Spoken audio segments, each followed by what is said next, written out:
is what I call that removing of your emotional filters.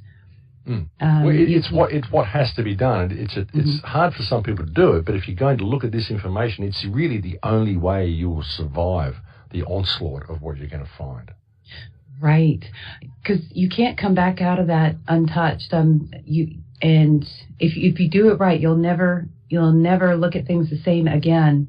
But if you go in there with your emotions, your emotional filter intact, and your moral compass still in that place, and you go there, it's going to damage you. It's going to really damage you, and it'll drive a lot of people insane. It'll drive people to a point where they'll back away from the whole thing and just want to go and live in a hole and wait for the world to end. You know, it really can affect people that much. It's so dark. Yes, it can. Yes, it can. That's why I had to stop investigating for a while, too, because I was afraid of that very thing. Because, to be honest with you, looking at that dark stuff, and that's why I told Star, I was like, you don't want to look, honey, because she's an empath, okay? Star is an empath. And when she saw some of the stuff, she lost it. Yeah, well, you get to the point where the energy itself, the evil that controls the world, that exists in everywhere. It's been it's in everything. It's all over the place. You know, when you really start going into yourself and looking at those bits in yourself and finding these dark areas, and you find out how all pervasive this psychopathy is that's running the world, you get to a point where it becomes it's hopeless. You think it's hopeless. It's completely and utterly irrelevant. Anything I do, it's like you're just being suspended over a void of complete blackness, and you just think, what is the point? It's so all-pervasive that I may as well just kill myself. It's that point. But then you can get to that point and you think, well, hang on. If it's making me think this, then this too is an illusion, and it wants me to kill myself because I'm onto it.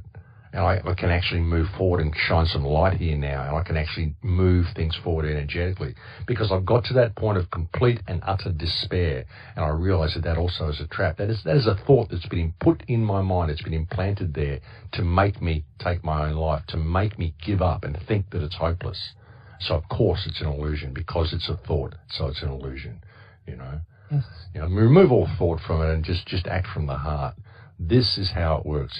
You've got to really look at where your thoughts are coming from, if your thoughts are really your own, especially when you start looking at this dark stuff. And when you get to that point of utter despair, utter hopelessness, realize that that's the point of change. That's the point where you can really move forward from that point, because you've just reached the ultimate illusion and the ultimate play of the trickster to make you think that's because that's how close you've come. You know what I'm saying? So it's really Max, important I have to look never at that, heard. because I have been to that point. I've been to that point myself of being in utter despair, and I've realised that is the turning point. So never ever give up, folks. I had never heard such an eloquent and concise way of putting all of that, which I knew, into words. That was so beautifully put, and I'm going to record that for history. So yeah, I think I kind of nailed it in that conversation, folks. Never give up. When you reach that point of despair, realize you've just reached the ultimate illusion, the ultimate play of the trickster, because there is nothing to despair about. You have no stake in the outcome of any of this anyway. You're only here for a breath. Why would you have a stake in the outcome? And why would you think that your actions can count for nothing? Why would you feel like you're insignificant or irrelevant? Because nobody is insignificant or irrelevant. Everybody's here for a reason. Everybody's here to participate, and everybody has something valid to offer. So when you look at this information and you get to that really black area, that real darkness, that feeling of utter despair or hopelessness, you think that the Leviathan is just too big for you to ever do anything. Realize that it's not, that is a thought that has been put in your head, and that is the point of ultimate change. That is the point where you can let go of everything. Let go of all physical attachment to anything. Let go of physical attachment to your possessions, to your body, to anything, and realize that it's about the experience and what you do with it.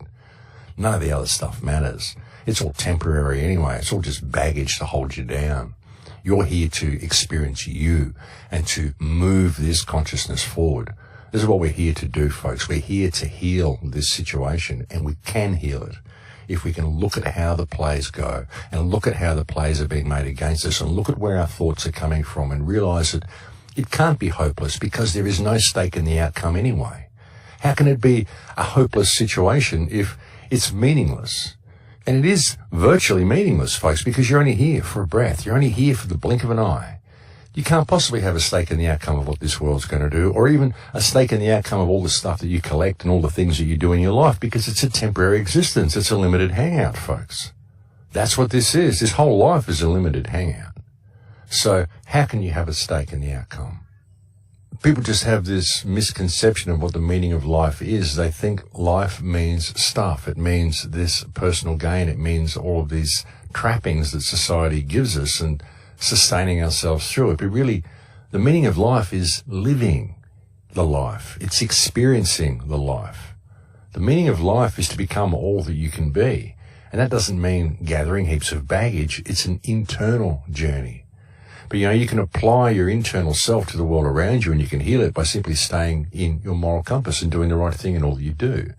We could heal the world so quickly, folks. We really could. But what I'm trying to say with this is, when you get to these moments where you think it's hopeless and you think that it's useless and you just despair and think there's nothing you can do, realize that that is the point of change. That is the point that you can let go of everything, because the only reason you think it's hopeless and you're full of despair is because you're judging life from its external parameters, the parameters that have been given to you by this society, by all of the teachings that you've had from other people and all this stuff that's been put in your head, all the books you've read, all this stuff. But what about you?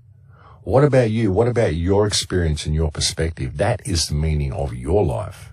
Really, it is.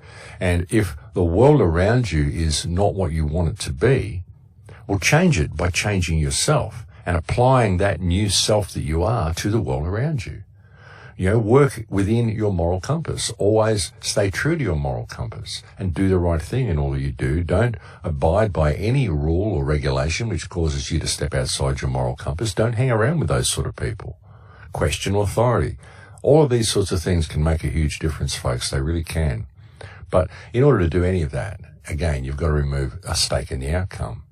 Why would you worry about how much stuff you're going to collect or where the world's really going to go if you're not going to be here? The only reason I do what I do is because I believe that we should be good caretakers of this place. I believe that we should improve reality by our presence in it. And I can see where the world is going. I can see the world that has been created for children, and I simply can't approve of this. I can't tolerate this. I can't allow this. I can't tolerate this type of evil to be so pervasive in the world. But hey, if the human race destroys itself, well, what do I care? What do I care? I won't be here. I have no stake in the outcome of what this species does. I know that I came here and I tried to do my bit to make it better, but if the whole experiment fails, well, I guess God or consciousness or the supreme creator or whatever it is, or nothingness or whatever it is that we come from, I guess they'll start the experiment again and realize that, well, this one didn't work, perhaps we better do it differently. It's realizing that you're part of this experiment and realizing that you can make a difference if you apply yourself. Just don't feel hopeless, because the only reason you feel hopeless is because you're judging yourself from within the trappings of this society. You're judging yourself by your social standing or by your ability to be able to collect paper to put food on the table, or all of the things that have been put there to limit your experience, to control your experience. You haven't been able to navigate your way through this control mechanism in a satisfactory manner, and so you feel like you are inadequate, and it's an illusion. It's an absolute illusion. And as much as an illusion as thinking that you cannot do anything to change the world and the fate of the human race is inevitable, because it's not. There's a huge shift happening at the moment, folks. Just the release of these Clinton emails and what this is doing to human consciousness. This is causing people on the street to be able to see things clearly in a language they can understand, not even conspiratorial. So there are so many good things happening, folks. There is so much positive stuff on the horizon to look forward to. And the wave of consciousness that we're seeing sweeping around the world at the moment, folks, I think it's getting to the point where the governments are going to have to start changing things, because they're getting enough pressure from the people to have to do it. There is a huge wave of awareness happening on this world, folks. There really is. A lot of people are realizing now that there is a very, very dangerous, very bad criminal element that exists behind all of our governments, and that all of these wars and this entire global situation has been contrived, manufactured and constructed very, very deliberately, very, very purposefully, and it doesn't have to be this way at all.